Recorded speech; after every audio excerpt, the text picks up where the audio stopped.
Salut à tous, c'est Magic Fun. Aujourd'hui je vais vous apprendre un nouveau tour de cartes super simple mais aussi super impressionnant. Dans la première partie de la vidéo je vais vous présenter le tour et ensuite je vais vous l'expliquer. Allez, bonne vidéo.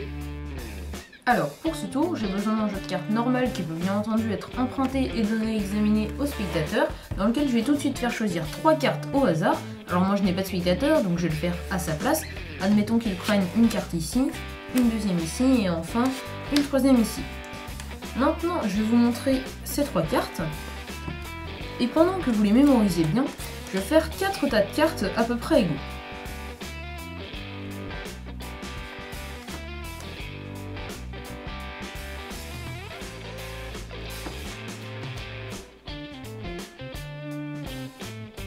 Voilà, donc on peut mettre des cartes un peu n'importe où, un peu n'importe comment. J'ai fait des 4 tas à peu près égaux. Maintenant, j'espère que vous avez bien mémorisé vos 3 cartes, puisqu'on va tout de suite les perdre dans le jeu, et d'une manière un peu particulière. Alors vous allez prendre une de vos 3 cartes, celle que vous voulez, par exemple celle-ci, tiens, le 4 de pique, et on va la placer sur le premier tas. Maintenant, vous allez prendre autant de cartes que vous voulez du deuxième tas, pour recouvrir votre carte. Par exemple, vous pouvez prendre ça, vous pouvez aussi prendre ça, ou même ça, vraiment à vous de choisir. C'est vous qui décidez du nombre de cartes que vous allez prendre pour recouvrir votre carte. Donc admettons que vous preniez ça. Très bien. Vous recouvrez donc votre carte avec ce nombre de cartes, et on continue avec une deuxième carte, par exemple celle-ci. On la place sur le deuxième tas, vous prenez toujours autant de cartes que vous voulez du troisième tas, ça, vous voulez ça, pas de problème. On pose ça sur le deuxième tas, on reprend la dernière carte, on la place sur le troisième tas, et vous refaites de même avec les dernières cartes. Vous prenez par exemple ça, et vous recouvrez. Maintenant que c'est fait, je vais reconstituer le jeu, le reprendre en main, et je vais faire un petit mouvement, ce mouvement. Alors là, vous n'avez rien vu, mais j'ai réussi à contrôler vos 3 cartes dans le jeu, de telle sorte à ce que vous ne les verrez jamais. Pourquoi vous ne les verrez jamais? Parce que je vais faire 2 tas, un tas face en l'air, et un tas face en bas. Moi, je les ai contrôlés pour qu'elles soient toujours dans le tas face en bas, ce qui fait que vous les verrez jamais dans le tas face en l'air. Vous, votre but, c'est de bien suivre les cartes face en l'air pour essayer de voir si vous voyez une de vos 3 cartes ou même vos 3 cartes dans les cartes face en l'air. À ce moment-là, vous me dites stop, on arrête le tour. Et normalement, je les ai contrôlées pour qu'elles arrivent toujours dans le paquet face en bas. Je vais accélérer un petit peu la vidéo parce que je sens que ça va vite vous saouler, et c'est parti.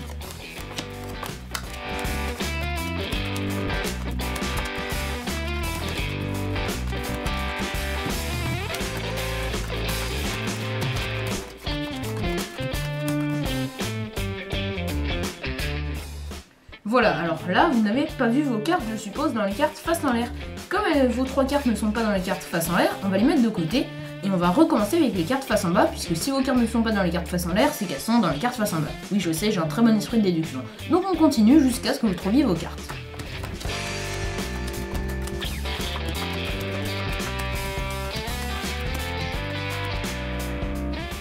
Alors là, je suppose que vous n'avez toujours pas vu vos cartes dans les cartes face en l'air, hein, c'est bien ça. Elles ne sont pas dans les cartes face en l'air, on les met de côté puisqu'elles sont dans les cartes face en bas. Et c'est encore reparti.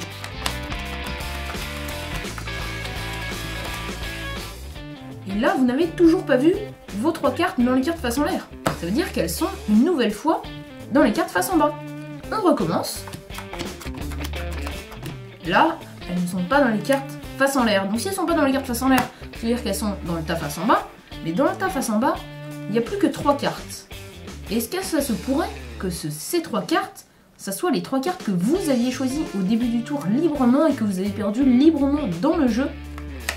Eh bien je crois que oui, le 10 de cœur, le 4 de pique et le 2 de trèfle, c'est bien les 3 cartes que vous aviez choisies. On passe directement aux explications, évidemment on peut tout laisser à examiner.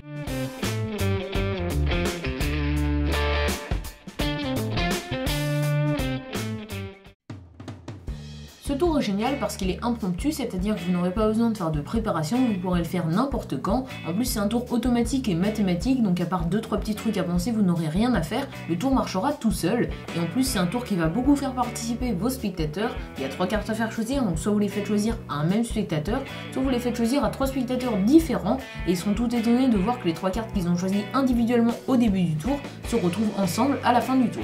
Alors maintenant on va passer dans le vif des explications. Évidemment vous avez besoin d'un jeu de cartes. Attention, il vous faut un jeu de cartes complet, c'est très important. Vous pouvez le bien examiner, tout ça, tout ce que vous voulez, mais très important, ce jeu de cartes doit être complet, donc de 52 ou de 54 cartes puisqu'il y a les 2 jokers. Alors soit vous les gardez, soit vous les enlevez, je vous conseille quand même de les enlever, je vous expliquerai plus tard pourquoi.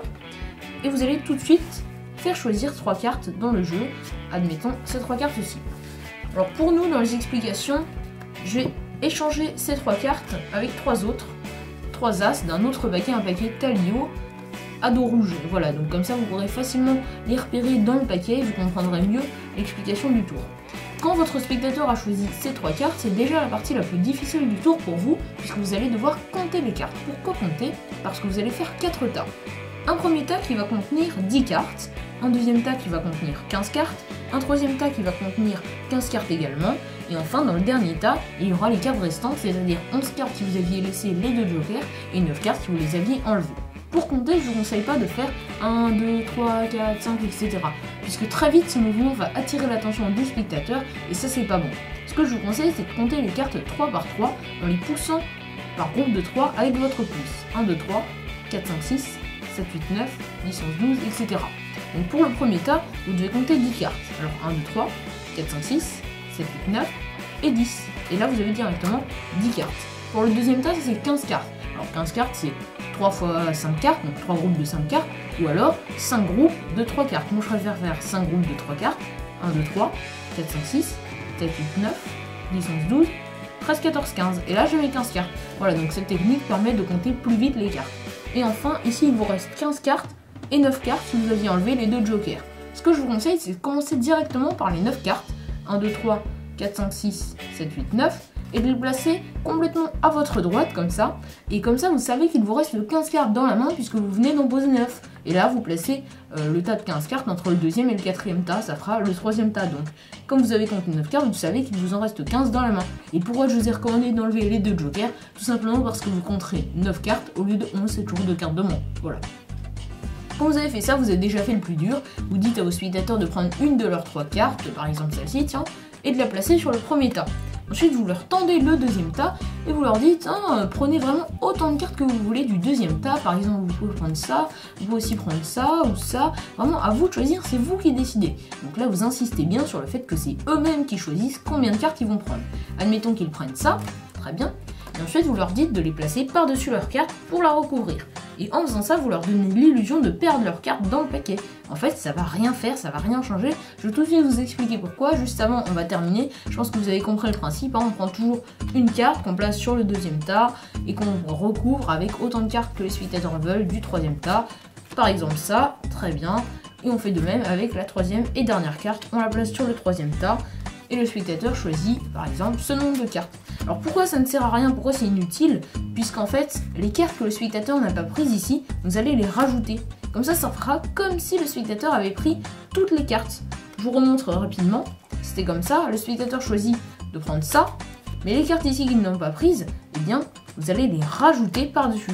Ce qui fait que ça fera comme si votre spectateur avait pris toutes les cartes. Donc ça ne changera rien à la position de la carte. Et c'est comme ça pour tous les paquets. Vous les reprenez en main. Enfin, c'est pas grave si vous n'avez pas bien compris. La seule chose que vous devez savoir, c'est que les cartes seront toujours automatiquement en 11e, en 27e et en 43e position si vous comptez avec les cartes face en l'air comme ça. C'est-à-dire que la 11e carte par là, ça sera une carte choisie. Que la 27e, ça sera aussi une carte choisie.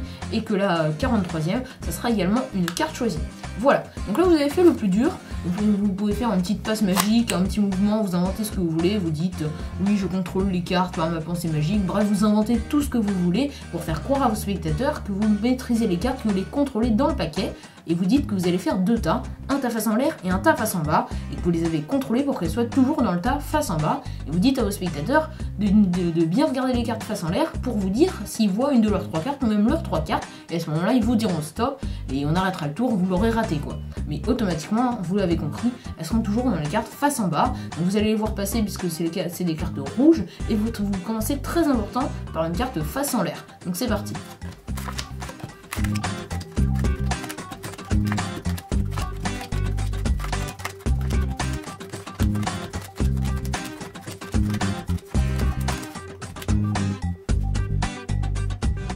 Voilà, alors là, à ce stade, les spectateurs n'ont toujours pas vu leurs cartes dans les cartes face en l'air, ils ne les ont pas vues.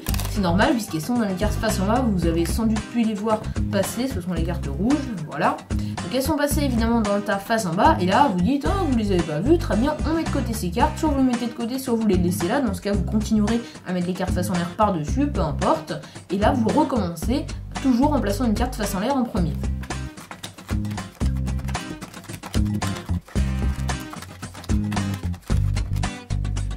Comme vous avez pu le voir, les cartes choisies sont encore passées dans le tas face en bas, vous mettez donc de côté les cartes face en l'air, et vous recommencez une troisième fois avec les cartes restantes. Là, très important, vous n'allez pas commencer par une carte face en l'air, mais par une carte de face en bas. Alors ce que je vous conseille, c'est pas de mettre la carte face en bas à gauche, ou du moins à ma gauche, mais de la mettre à droite, donc de faire droite-gauche, droite-gauche, droite-gauche, au lieu de gauche-droite, gauche-droite, gauche-droite. Pourquoi? Puisque pour le spectateur, vous aviez toujours les cartes face en l'air à gauche, et les cartes face en bas à droite. Donc là, ça va faire tout de suite suspect si vous commencez à mettre une carte face en bas à gauche. Voilà, donc c'est un petit conseil. Je vous conseille de commencer par une carte face en bas à droite, une carte face en l'air à gauche, une carte face en bas à droite, etc. Voilà, donc vous continuez comme ça. Évidemment, les trois cartes choisies vont passer dans le tas face en bas. Vous mettez ensuite de côté les cartes face en l'air. Et vous dites, oh ben on va encore continuer, vous n'avez toujours pas vu vos cartes, on va encore continuer avec les cartes restantes. Et là, vous commencez cette fois-ci par une carte face en l'air. Voilà, alors là c'est automatique, il ne vous reste plus que 3 cartes, les 3 cartes choisies par le spectateur, vous pouvez les dévoiler, vous pouvez faire durer un petit peu le suspense. Évidemment ce tour est automatique et mathématique, mais pour le spectateur ça sera un vrai miracle. Eh bien j'espère que ce nouveau tour vous a plu, n'hésitez pas à commenter et à partager la vidéo, ça me ferait super plaisir. Allez, à bientôt!